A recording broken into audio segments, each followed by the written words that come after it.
What up, everybody? My name is Jay, here with the new video today. The topic is NBA's all-time Mount Rushmore. Now, I know LeBron brought up this topic a few games back, saying he'll be in the top 4 of all time. To be honest with you, that may be true. By the end of LeBron, and I'm not a LeBron fan, you know what I'm saying? He can play. He's real talented. He knows how to play basketball. He's real good. I just don't like LeBron's cockiness, when he's arrogant and when he thinks it's all about him. I don't like that attribute in players, which makes me not be a fan of them. But otherwise, as far as basketball skill set, you can't argue that LeBron, at the end of his career, most likely will go down in the NBA's top 4 of all time. Now, here's the debate as of right now. Who is on your Mount Rushmore right now? My Mount Rushmore, first of all, I gotta take Larry Bird out. Larry Bird, does no disrespect to Larry Bird, he was a great NBA player, but as far as the players that I'm about to name, Larry Bird ain't got nothing on these players. Number 1 goes without saying.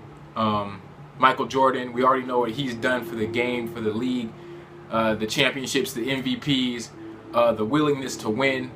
Michael Jordan's number 1 on my Mount Rushmore. Number 2, I gotta go with Magic Johnson. I picked Magic Johnson because he was a team player. He was humble. He was an assist man. He was a rebound man. He could score when he needed to. He wasn't a big scorer, but when his team needed points, he got them. He got MVPs. He won championships. He made the people around him better. He made them all-stars. So Magic Johnson would be my number 2. Number 3,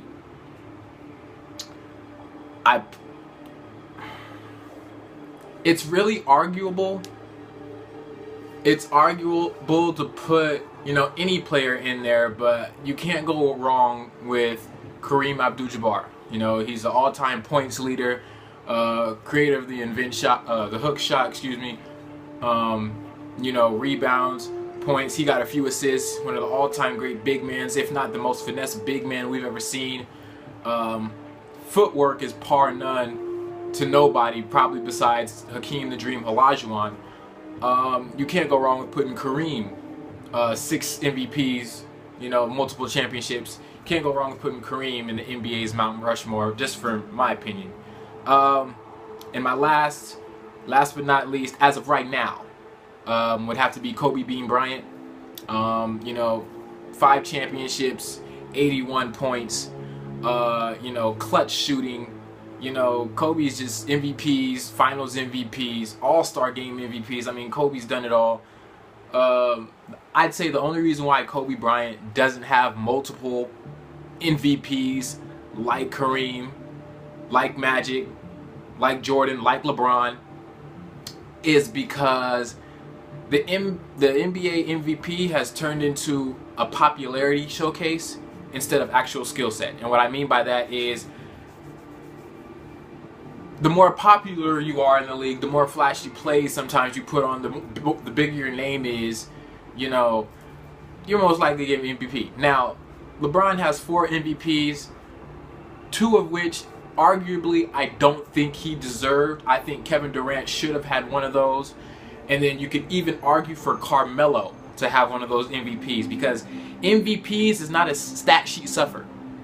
It's not the person that puts up the most points or gets the most boards or gets the most rebounds. If that was the case, Kevin Love would be an MVP every year, because Kevin Love gets a double-double every game. And not just those 2010 double-doubles. Kevin Love puts up like 40 and 15, like numbers nobody's seen. But he doesn't get really looked at because he's in a smaller market.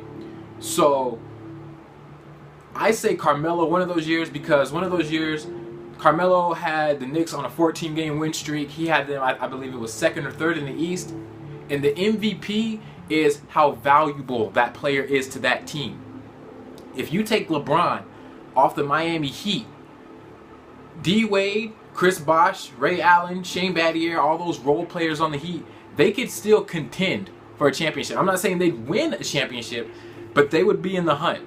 You can't exclude them. Anytime you have D Wade, Hall of Famer, Chris Bosh, arguably a Hall of Famer, role players, Ray Allen, the most, shooting three-point man in NBA history, you can't say, oh, they're not going to contend. They will contend. If you take Melo off the Knicks, they're hopeless. They probably won't even win over 20 games. If you take Durant off the Thunder, they won't even make playoffs. That's the MVP, how valuable that player is to that team. What does he do? Durant's led the Thunder to the finals. Okay? He's had them first in the West, I believe twice. A scoring champ. He's on a tear right now. Kevin Durant should be working on his second MVP, not his first. But that's up for debate, up for discussion. I'm not dissing LeBron. I'm just saying the NBA, the league has to take a look at more players and what they do for their team rather than LeBron just stuffing stats. You know what I'm saying?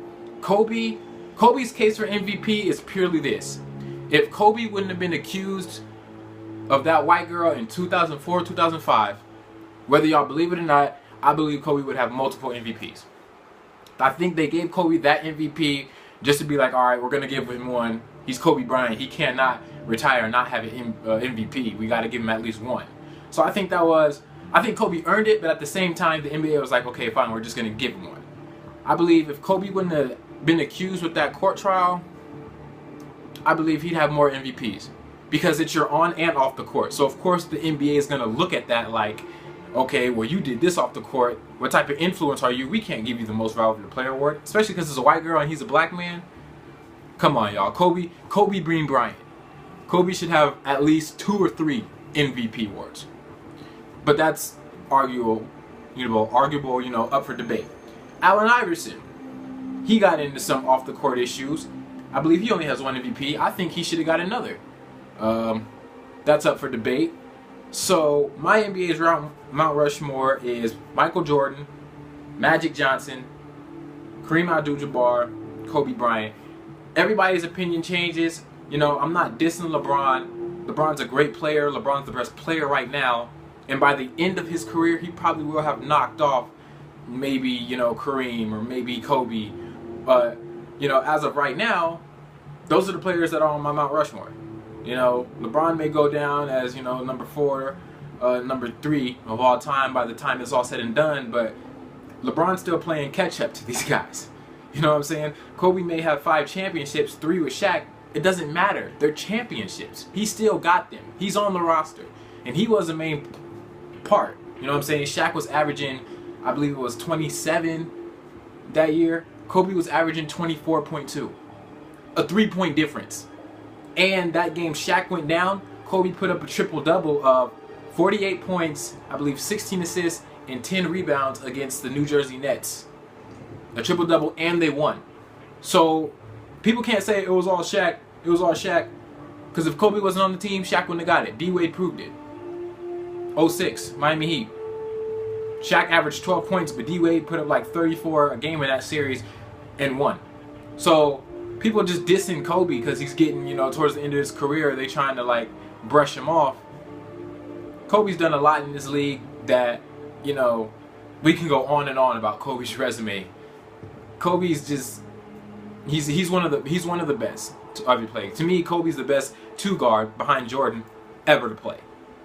Kobe, to me, is the best scoring guard I've ever seen. Jordan is the best complete guard, but scoring-wise, Kobe is the best scoring guard I've ever seen. Kobe's footwork is the best footwork I've ever seen.